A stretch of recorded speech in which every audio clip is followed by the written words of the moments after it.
Welcome everyone to the Change Starts Here podcast. I'm your host, Dustin Odham. And today I'm excited to welcome back Dr. Jody Carrington. Dr. Jody Carrington is a world-renowned psychologist who focuses a majority of her work on helping foster healthy relationships and productive teams. There's some words that I talk about in this interview, but I want to share with you that really just speaks to me about who she is. And you can find them on her own website, but it says, first, I believe in the idea that you are exactly where you need to be. No matter how painful, no matter how wonderful, but wherever you are, you need to be there.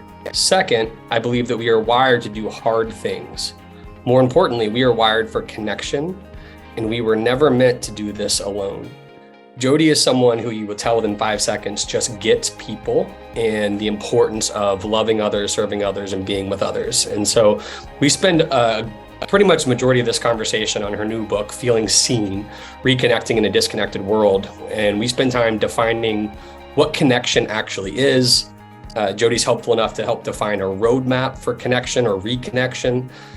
I wanted to dive into, not a favorite topic of mine, but one that I think a theme that comes up in my life and people's lives around me is just this power of shame. We talk often about how so many of us that are listening to this podcast right now are very encouraging of others. But if we think about how we talk to ourselves and kind of the shame we allow ourselves to feel, it's amazing that we can get up out of bed some days. And so we talk about the power of shame, but also how to conquer it. And then again, because Jody is so real in her book, as well as in this conversation, we kind of dive into what happens when we lose our way again. So yes, we read this great book, we get some motivation, we start reconnecting with the world and the people around us. But what do we do once we get back into our old habits and start talking to ourselves negatively again and allow ourselves to get disconnected from the relationships and the things that are most important to us in our life? And so I just appreciate, you'll see pretty quickly, I mean, she is funny, she is uncensored in a way that just keeps me really comfortable. And so if you didn't listen to the first podcast with us, obviously I was just getting to know her then, but she put me at ease. So I'd say go back and listen to that one. But this one is just super encouraging. As we start the school year off, I hope you guys are as encouraged as I am about how do we get reconnected? This is a powerful time to get reconnected. And so it's a great time to talk to Jody. So as you can tell, I'm pretty excited about this episode. So I hope you enjoyed as much as I did. Jody, it is awesome to have you back. Thanks for making time again to be here with you. I'm really excited to talk to you again.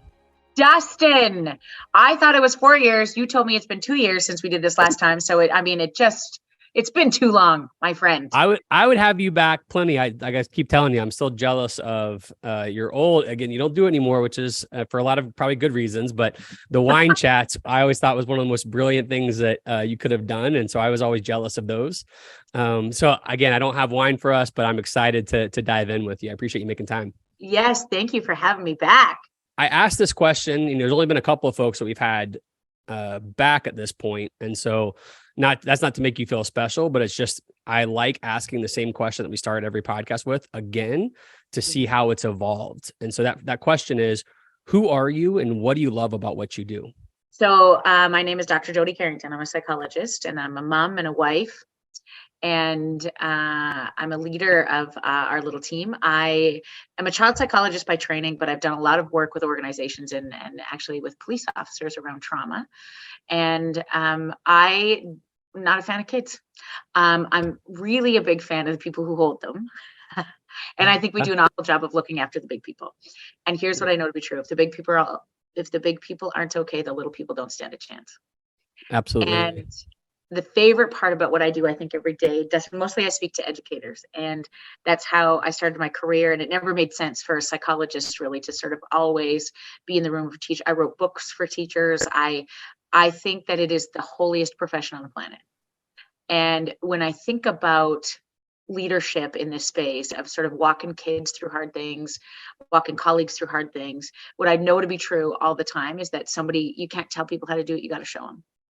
And so probably the most favorite thing about what I do these days, it's like, I mean, somebody asked me today on a plane because we were flying this morning, and they were like, my gosh, is this like, are you just living the dream? Like you get to fly around the country and talk about, relationship and connection.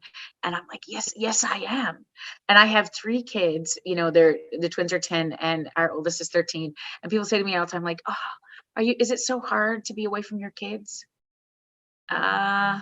No, actually, no, it's not. This is funny. Aaron called this morning, my husband, before the kids went to school, and he's like, okay, what am I supposed to do about the field trip? And like, how much money do I give them each? And like, do they get lunch there? And like, then there's baseball, but I think it's been rained out. And so we'll do lacrosse. And I was like, oh, I'm just having a mimosa on the plane.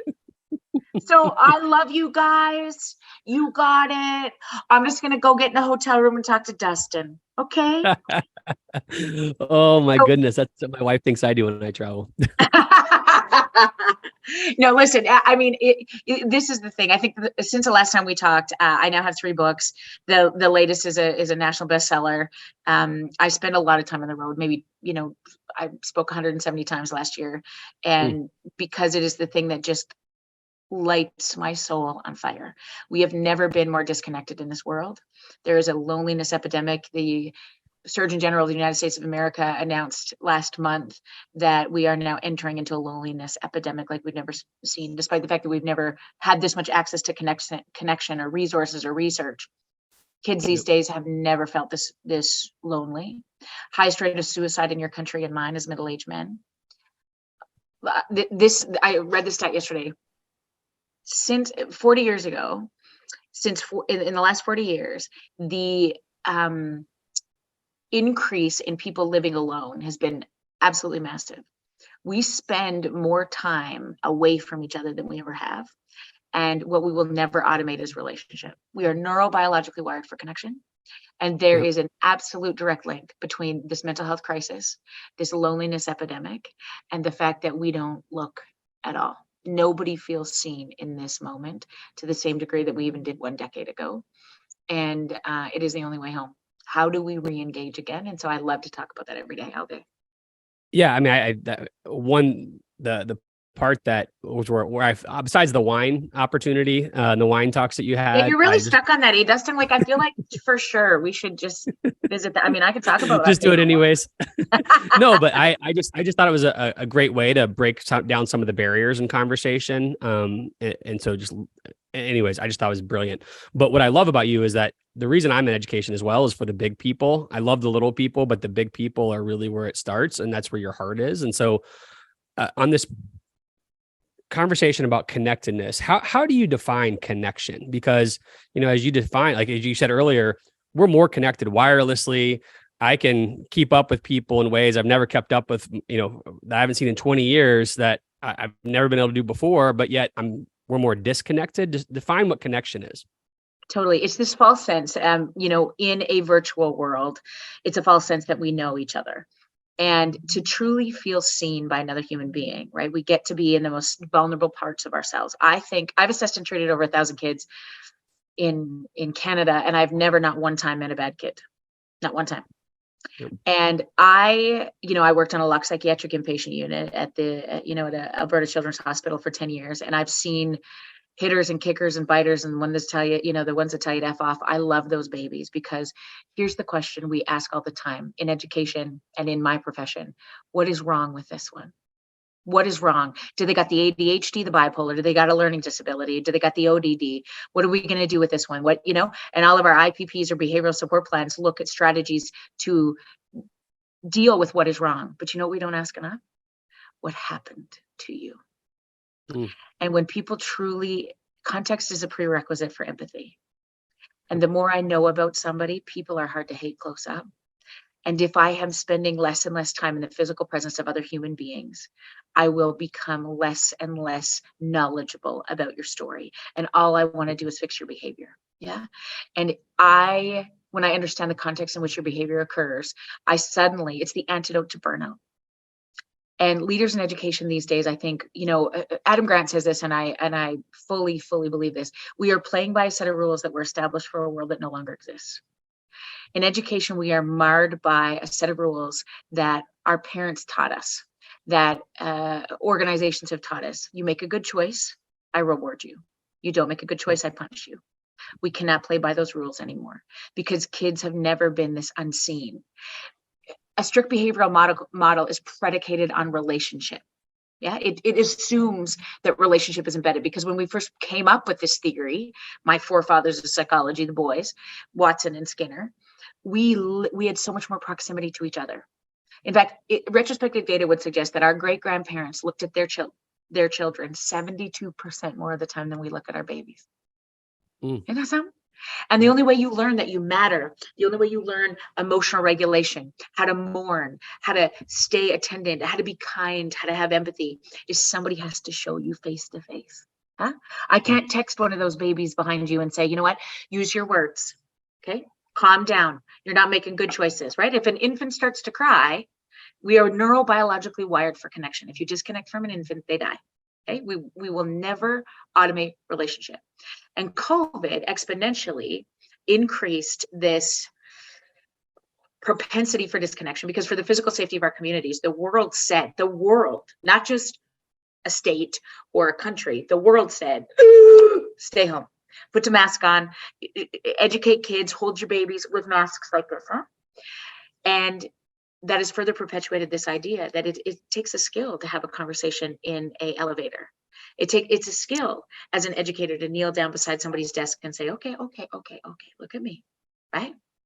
And if our student teachers can't be in a classroom to watch those things, if a kid can't sort of organize their thoughts and their feelings in a place where, it becomes a problem.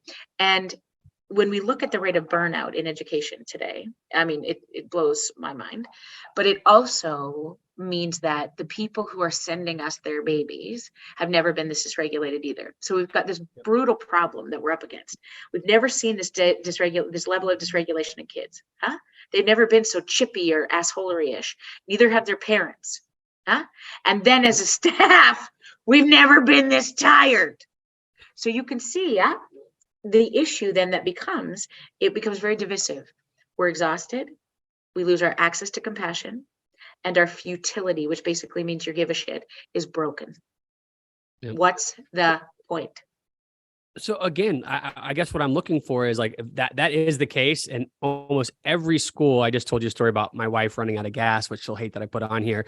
But, it's just because she's working so hard, 60, 70-hour weeks with her school district. And so every story that I hear about, their culture, her school, or, my friends who are in districts or schools across the country, is the story you just described.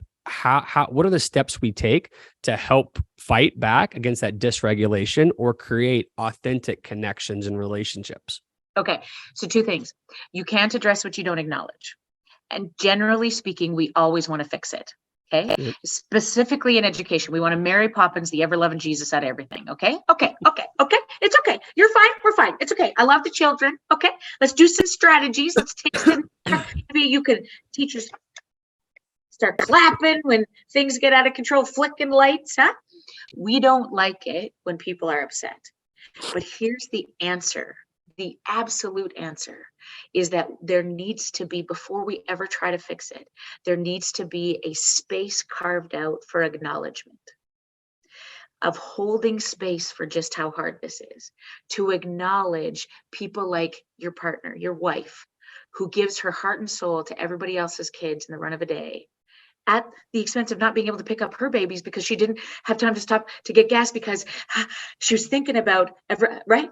There's not a single educator that hasn't lost sleep over somebody else's baby or spent more time and money worried about somebody else's children, sometimes at the expense of their own. Huh? Yes, a lot of times. It's holy work. And here's the thing. If we don't look after them, they can't continue to serve. And so the answer is truly acknowledgement. And I'll tell you, here's a definition of acknowledgement. Okay. It is the step we miss all the time because we want to fix it. Right? If you've had a really difficult day, the more time we get to spend together, I don't like it when you're upset. I want to fix it. In the beginning of our relationship, as a therapist, I can handle this all day long. Yeah. Tell me more. Let me understand the process. Okay. Oh my gosh, you're amazing. And then in that process, we regulate and figure it out together. The more somebody gets distressed in my school district, on my team, in my house, my husband, I want to fix it. Yeah. Here's the he comes home at the end of the day and he's exhausted. Oh, Joe, I think I'm going to get fired out of this yard. He feeds cows for a living. I'm scared, this cow, I had a bloat, whatever. And you know what? I want to say all the time, I'm like, oh, come on. If it's that bad, then quit. Did you go for a run? Huh? Did you bring water today in the truck? And oftentimes we don't need the fix. What we need is somebody to simply acknowledge. Because when you're acknowledged, you rise. We haven't, as educators, as therapists, as anybody who serves children and their families, we haven't lost our ability to be amazing or passionate about our work. We've lost access to it. And that's the definition of emotional dysregulation. You lose access to the best parts of yourselves. When you feel like nobody, not one time, has noticed how difficult this is, how much you've had to put up with parents and kids and lack of resources. And also, P.S., you pay your educators horrifically in the United States of America, generally speaking, the most important job on the planet. You spend more waking hours with the most precious commodity that any one of us has than anybody else in the run of a school week. It is where we should do our best interventions around mental health. It's where we should do our best interventions around, obviously education, but rules and sports and anatomy and how to stay safe in the world, and whether you should be a jerk to how you treat women, how do you expect, like all of these things happen in the walls. And one of my favorite hockey coaches said this, so I'm up in Canada, so everything's about hockey for me, but you should see how fast I can get a kid to skate when I know the name of his dog. Listen, can you imagine, you tell me this, Dustin, or you think about this for your partner.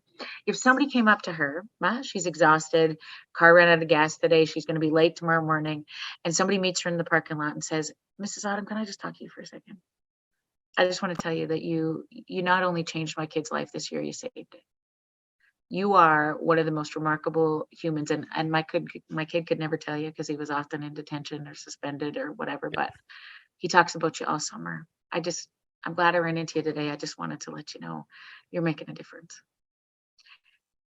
When you're truly acknowledged, we'll fight through walls we'll skate through walls for each other. It truly is amazing. It's not that, and I've never met an educator in my history of doing this for the last 10 years that didn't at one point. Nobody gets into this because they're like, I can't wait to teach the Bunsen burner. I just love long vowel sounds. There is this idea that at one point we have this ability to be able to make a difference. And those are the swan songs. Those are the things that you'll think about, when this career ends or you start another chapter or whatever that is. It is those kids and families that you'll never shake.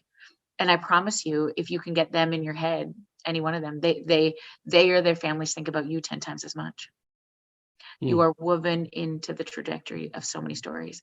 And we have to start playing by a new set of rules, which is the resources need to shift from the student to the teacher. Yep. So you said this first step, which by the way, I'm all for, is, the kind of early days Southwest model of take care of your staff and they'll take care of your customers, as opposed to going all the way to the customer. But she talked about the first step is acknowledgement. The second step is okay. So acknowledgement is really the key to emotional regulation. It is to get back to the best parts of ourselves. Okay. So I think on the first time we met, we talked a lot about emotional regulation, because I think even as educators, we don't, certainly as a psychologist, I never really understood this. Even after getting a PhD, I learned a lot about behavior and behavior management and what it takes to sort of shift somebody's way that they show up in the world. But the fundamental basics of any student, any educator who's doing well in this world means they have the ability to stay calm in times of distress, to regulate their emotions. Okay. The definition of emotional dysregulation is how not to lose your friggin' mind. Okay. Yep. If you have the ability, and we want to be led by people like this, right? You don't want to have a principal or a vice principal, when things get a little hairy or, we have lots of parent complaints, to be like, holy shit, I don't know. Oh, I'm done. Yeah. What you want is somebody who could be like, okay, no problem. There's a small fire in that wing. We're going to get all the babies over here. And here's what we're going to do. And we're going to attend to these three things. Okay. I got it. And here's some snacks. We're going to be okay. Yeah. The ability to stay calm in times of distress is not anything we are born with. We only come into this world with fight, flight, and freeze.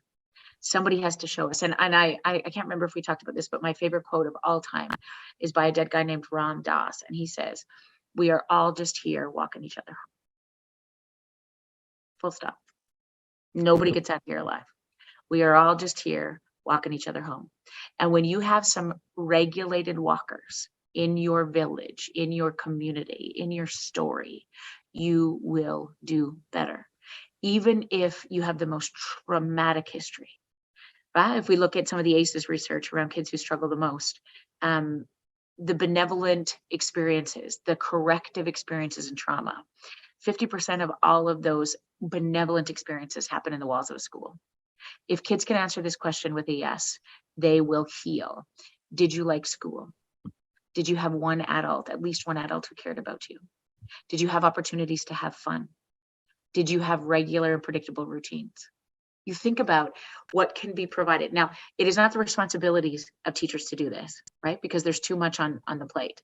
But understanding the importance of creating a trauma integrated perspective, not just trauma sensitive, but trauma integrated and relationship focused, means you will find more meaning in your career than you have ever had once you understand again and again and again how critically important you are. So acknowledgement is the first step, because what it does is it pulls our prefrontal cortex back on. It regulates us.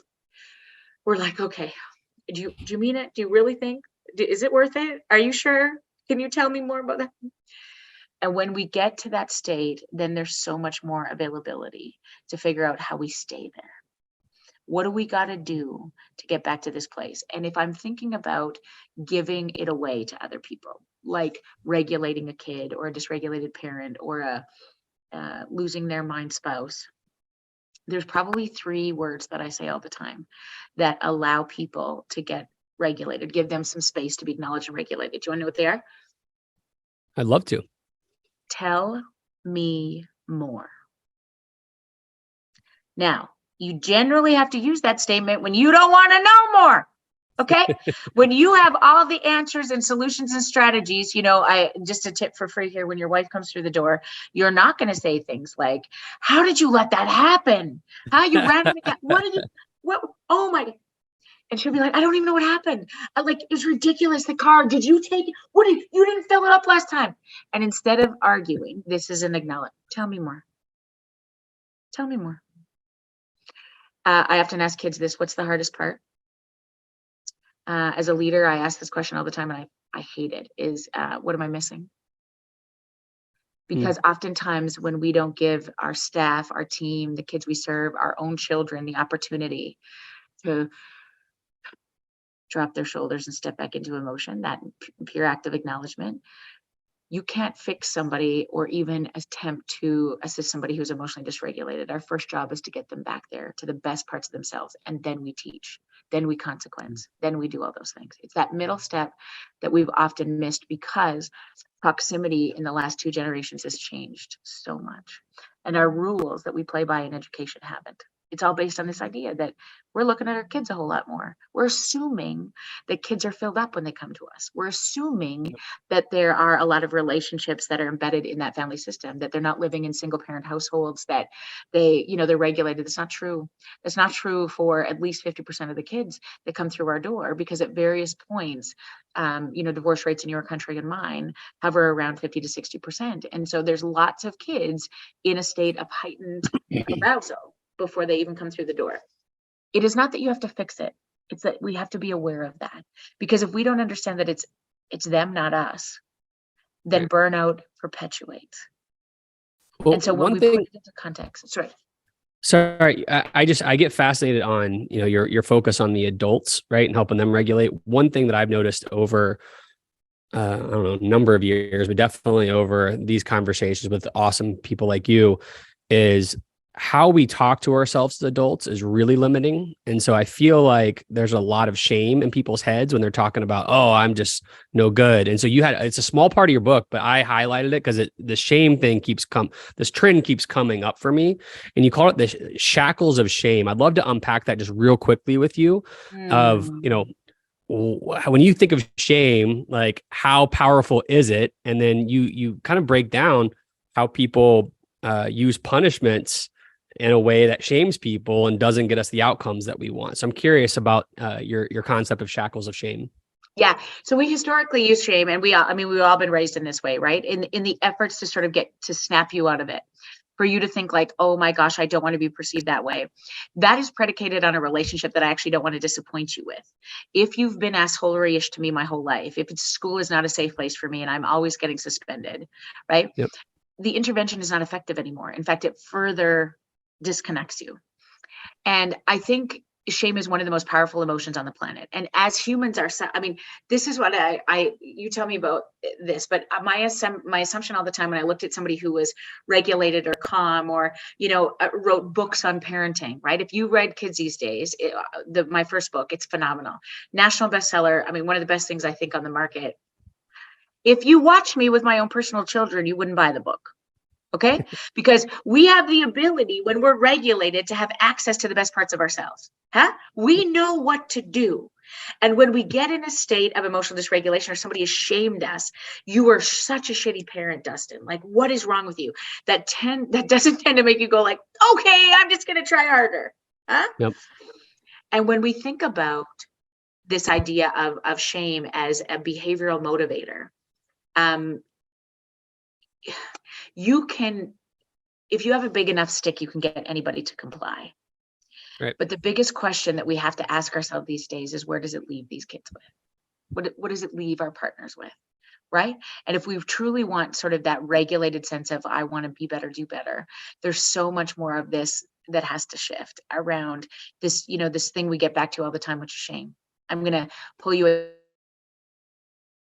the front of the class. I'm going to turn your desk around. I'm going to get you to come up and, tell everybody how you spell your name, right? Like, it is so debilitating in this very disconnected, unseen world that we cannot do that any longer. Like, the data will astound you, but just if I think about any issue that I've ever worked with in therapy with kids who have been like scarred significantly, it's often around shame.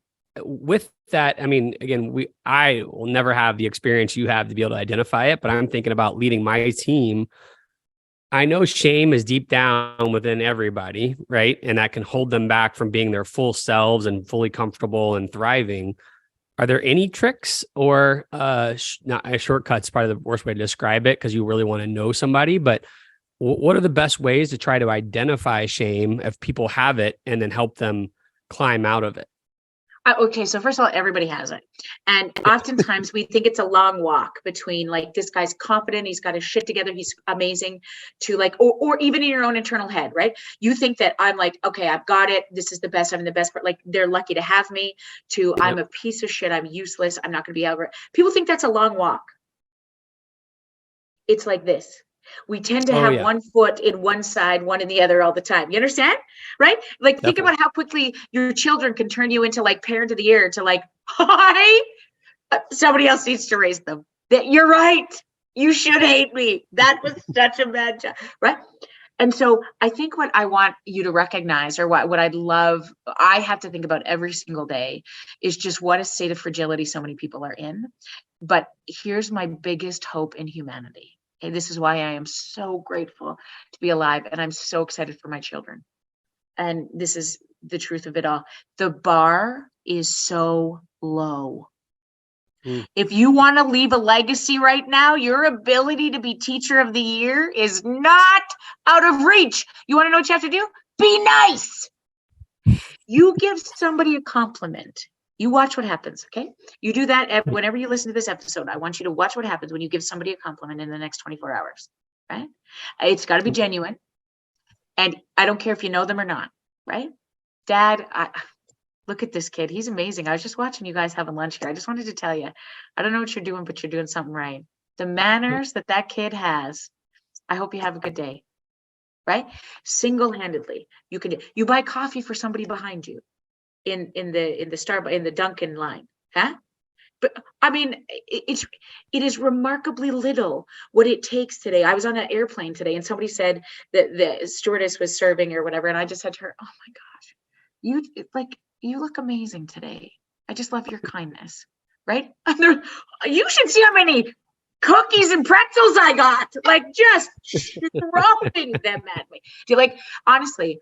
Right now, we really are so introspective in the things that we do. Oh my God, what did I say? What is happening here? I'm going to flip through everybody else's life on social media, and I'm paying close attention to, I'm too fat, I'm too dumb, I'm too whatever. Oh my gosh. And it really takes away, we only have a very finite amount of energy in every given moment. And if we're always internally focused, all the things that we're not doing right or we're doing wrong, we miss the good stuff.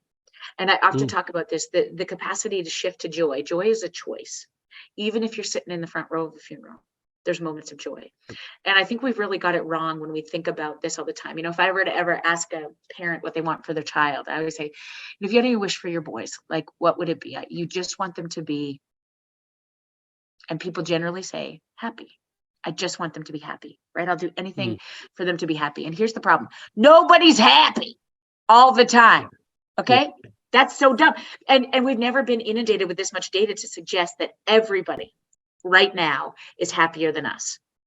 Right? Yep. You scroll through the highlights before you go to bed, or you're watching the Twitter. Oh, this guy's, oh my God, he's so smart. He commented on this and this one's on it. Oh my, they're taking summer courses. Oh, and then you're, oh my God, I'm not drinking enough collagen.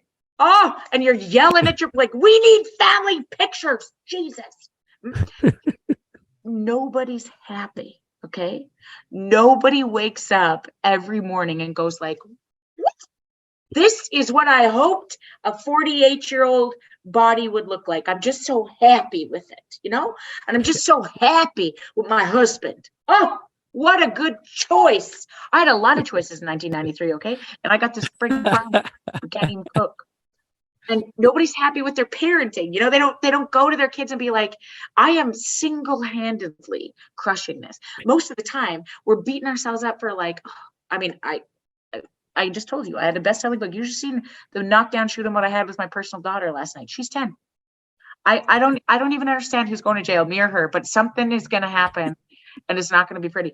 And I think so many times we assume that everybody else is doing better. And this is the demise of our children, as well. They have instant access to everybody else's Snap face and the Snap Maps and all the things that they're doing. There's constant comparison. And I think what we need to focus on a little bit more, if I had like a wish for everybody, would be, instead of sort of that issue of happiness, it is so much more about feeling all the emotions, having a space to just acknowledge what it's like, that it's hard to be a teenager, that it's shitty to be a kid, that it feels awful to be a parent sometimes, that I'm sad and scared and disappointed, and my kid's a bully one day and they're getting the ever-loving Jesus bullied out of them the next. And it's so much more about stringing together moments of joy. And I often ask people this: when's the last time you belly laughed with your babies? When's the last time you danced in your kitchen? When's the last time you stepped into a staff room and just had the ability to be like, this is ridiculous. When is the belly laughing happening? And I think it's stringing together moments of joy. And one of my good friends, Jess Jansen, she buried her second baby, and she said, even in the front row of a funeral, there's moments of joy. And you have to find them, because the inundation of all the things that we're not doing right are so much more accessible. So, I mean, that's powerful. And I remember from our first interview, we talked about, one of your life credos was, you believe that we're all exactly where we need to be, right? And the front of a funeral is a tough place to think, okay, you're right, Jody, I am exactly where I need to be. Thank you, Jody, for encouraging me right now. But I like the message of stringing together moments of joy and recognizing that life is with ups and downs, and all of that is part of life. It's not just the quote unquote happy moments, right? Yeah. And don't you think, you tell me this as an educator, like, I think the expectation often is that, you are doing a good job when everybody's listening, everybody's lining up, everybody's using their words, everybody is studying on their, but I will tell you, your finest days is when the chaos is happening, because the chaos is necessary to learn the calm. Right? That's how I teach you when I'm walking you home through it. If you've just throat punched somebody or wrote somebody a bullying note, like, the job of kids is to lose their minds. The job of big people is to walk them through it again and again and again. If you're going to measure your success on how calm and competent and quiet your classroom is, I would give you so much more medals if you have the ones that are like hanging off the light posts and telling everybody to F off, and they're throat punching each other, and you're like, okay, one more time, get back here. Nope. Yep. If that is the measure of success for me, because oftentimes we human beings need somewhere to put it. And when we have a team that can collect each other like that, when we have a team that says, this is a shitty day, Dustin, I got you. Okay. I'm going to take my spare. You go. I don't know how you're handling those 3 kids, but you're amazing today. So I got you. And then tomorrow you're going to come with a Starbucks cinnamon dolce latte. It's on my desk. And you say, no matter what today, we're going to have a good day. Huh? And then together as a team, the Jacksons of the world, they usually have an X in their name and they're the biggest lid flippers. They're going to walk through the door and we're all going to be like, all right, bring it, Jackson. And I hope your mom comes in too and talks about how terrible we are. I know. Because context is a prerequisite for empathy. And when we understand our job isn't to fix it, it is to acknowledge. It gives us so much power. I'm laughing because I have a brother named Jackson and he was definitely a lid flipper. So that's just hysterical. Shout out to you. All right, I want to honor your time. So before we get to the last rapid fire questions, I am curious, is there a favorite part of this book, or as you were writing it, a part that just really spoke to your soul? Or since you've been having folks do book studies and you've been out there speaking, a part that just continues to get brought back up by different groups that's the same theme of thank you for highlighting this? I'm curious, just from your experience. Yeah, there are 2 parts for sure. So the book is broken into 3 parts. The first is really acknowledging how disconnected we became. And it's the biggest part of the book. And that makes me sad a little bit, but I knew so much the context was so important because people are feeling so burnt out and that they don't matter and that they don't, what is the purpose in life? And I needed to give them a reason for that. And then the middle part of the book is really about acknowledgement, which was, we've spent the most part of the day talking about today.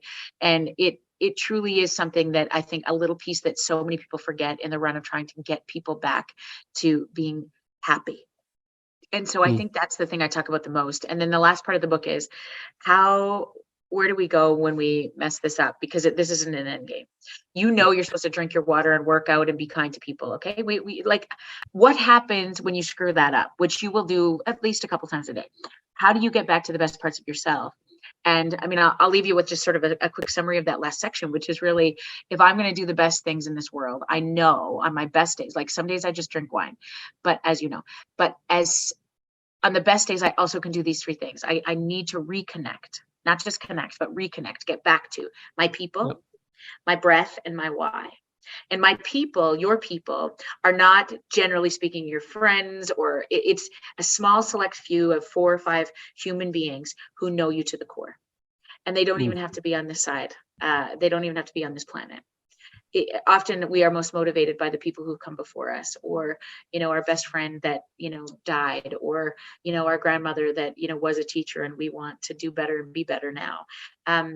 It's often, don't forget, Maya Angelou talked about this all the time, and just always blew me away, where she was like, oftentimes in my most loneliest moments when I'm, trying to do the most important work on the planet, it felt crowded because my ancestors were with me. And I really love that thought of, even though we're lonely and isolated, sometimes you're not doing on these hardest days. You're making so many people proud. You just don't know it in that moment.